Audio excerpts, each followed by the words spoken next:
doing? Thanks for visiting with me. Absolutely. So tell everybody who you are, and then I'll tell us how we actually met. So go I ahead. would love to do that. My name is Aurelia Giacometto. I was the director of the U.S. Fish and Wildlife Service under the first Trump administration and have the great honor to meet Willard. And this is like 6 to 7 years in the making. That's correct. So to actually meet him now after all of this time feels like my long lost brother. So kind of give a little history, a backstory. We sent you an email, on LinkedIn. We conversed on LinkedIn. You asked to give you a call. We met on the phone. You introduced me to the team, U.S. Absolutely. Fish and Wildlife, and then from there, I took it upon myself to go out, met with Dean at the Trinity River National Wildlife Refuge, and the rest is history, as they say. We introduced over 100 people to duck hunting because of you at the Trinity River National Wildlife Refuge. We're official partners with them because of you. Thank you.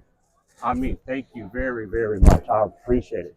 And one of the things that's so important is we were talking a lot about the Fish and Wildlife Service, and we're looking at the numbers, and we're like, so my background is my family is from rural Mississippi, and my grandpa said if you don't grow it, catch it, or kill it, then you didn't eat it. So the great outdoors was a part of our life. And you have Black people, you have minorities that we go out, we hunt, we fish, we're in the great outdoors. There's this huge myth that that's not for us, and that's not the truth. So just because you don't see it doesn't mean it doesn't exist. And so I wanted to find groups that were out there in the communities getting our young people out there hunting and fishing.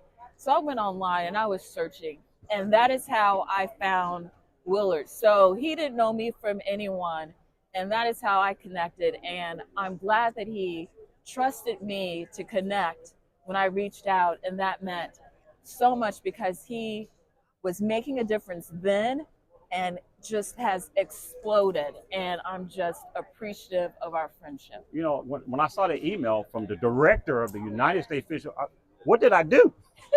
What did she find out I did? But it was a great initial meeting, introducing me to the team, to the region, all the way down to Dean. I've been to several refuges. I even did a manatee awareness, if you might not know, in Florida. I did.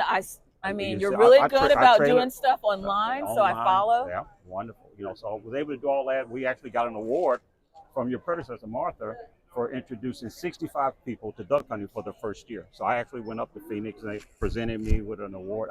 Congratulations. Wow, because of you. I wanted to make sure you understood the impact of what you did and continue to impact people. Today, we're at the Henry booth. Yes, we are. I'm representing a major firearm company, and I couldn't have done that without that initial, you see what I mean? And I was just in Houston doing my little Houston thing. So I had an opportunity to do stuff for the U.S. Fish and Wildlife all over. How many refuges it is. So I've traveled from Texas. I've been to the refuges in Hawaii.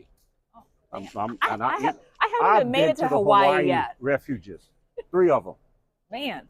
So I appreciate it. So tell us a little bit about what you are doing now. What's your role? So I'm partner at Earth and Water Law. We are a law firm that's focused on environmental issues from land, water, and we understand that you can have development, you can use your natural resources, everything from developing to mining, all the way down to hunting and fishing. So that's our natural resources, that you can use those and still have healthy environments. There is this rhetoric out there that you have either or, and this is not an either or conversation. And we know that organizations like the NRA, we're actually at the NRA convention here in Houston, and you have those fights about guns, about your gun rights, and you can't hunt without a gun. So you have to be at the table and have those conversations. And so we're out there with those groups, with development groups, with mining organizations that are either going through litigation or they're going through an administrative process, and it can become bureaucratic. And we're breaking down those and saying, no, like, let's find a way to have both. And so I'm privileged to be able to use my background and my experience. So, education, I have a biology degree from Howard University. I'm actually an adjunct professor at Howard University right Wow. now Wow. because we gotta give back to our communities and let them know that there's these opportunities that exist. And Willard is doing the same thing.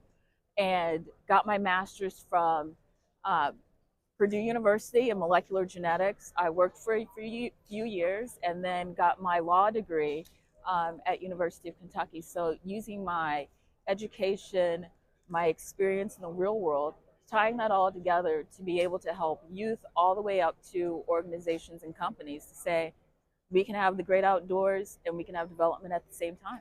Well, I'm really glad. I was looking for you. You know, I was. I said, well, when is she here today? And they had me so busy when you reached out. Are you at the NRA? Yes, I am. I said, where are you? Wherever you are, I'm going to go up there and actually see you and meet you in person and tell you what impact, I mean it, what you have. You know, so back when we initially met, I was going. Actually, the day that I got an email from you was the day I was going to bury my sister. It was a sad day, but by your call made me feel better that what I'm doing is working. I love, man, I don't need to do this anymore. I can give up. Nobody's making me do it. You see what I mean? Right. I don't have any funding. I just go out like Nike commercials, just do it, right? Just do it. And by you reach, I said, nah, I have an opportunity just to be known in Houston at the schools, to be on a national platform with the U.S. Fish and Wildlife. And so now, like I said, I've been to refuges all over the United States. I'm heading to North Carolina next week. You think I'm gonna find a refuge to go find something to do there? Oh, absolutely. I know Say to you me, will. so we'll be at the Bud Jackson Preserve. But when I go there, we're gonna work with their Fish and Wildlife, and I'm gonna reach out to the U.S. Fish and Wildlife and integrate what we do out of Texas. Texas is a big state. It's no longer big enough for just me, because of you. That means a lot. And I feel that just being able to be at the table, and it was an honor to serve in the Trump administration, and knowing that he was there to give back to the people. And that was what my job and my role was, to find people, give back, and spread what we're doing. Because conservation is not a color thing, it's about being a community, and we're all in the same community. We love the outdoors. We have to also support those organizations that enable us to have our gun rights, to have us out in the field. And I'll tell you, if you are not at the table having those discussions are happening, and whatever happens in those, you just fall prey to that. So you have to get involved. And so Willard is doing that, and he is proof of that. And people will give you that opportunity, but it's your job to run with it. Like, you have to run with it. And so I feel privileged that um, being able to give back, and knowing that you reached out to let me know the difference that it made meant a whole lot to me. I wanted you to know that, and I believe when I reached out, it came at the perfect time for you as well, right? It did come at a perfect time. I've been through some, She did. there's some hills and some valleys, and you just keep going even when you're in that valley. And it was a valley where I've lost my husband. He was a partner in my life, and just meant so much to me. And so then you start to build that community of people that still support you when the greatest thing that you had is gone.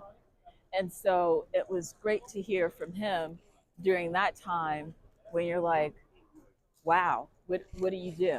I completely But understand. you keep going. And when you keep going, it's amazing the pieces that start to fall into place when you think that you can't keep going. And God will bring you what you need at that time when you don't even know that it's coming. Wonderful. Well, I really appreciate your time today. Absolutely. And let me get one more. Oh my goodness. For us, the family, and we're in front of thousands. I'm not making that up. At school, we'll take over entire school, 1,000 kids, and we do it 10 or 12 times a year. Besides our outreaches, Here, we're talking to hundreds of people here at the Henry booth in Houston. We're going to do the same.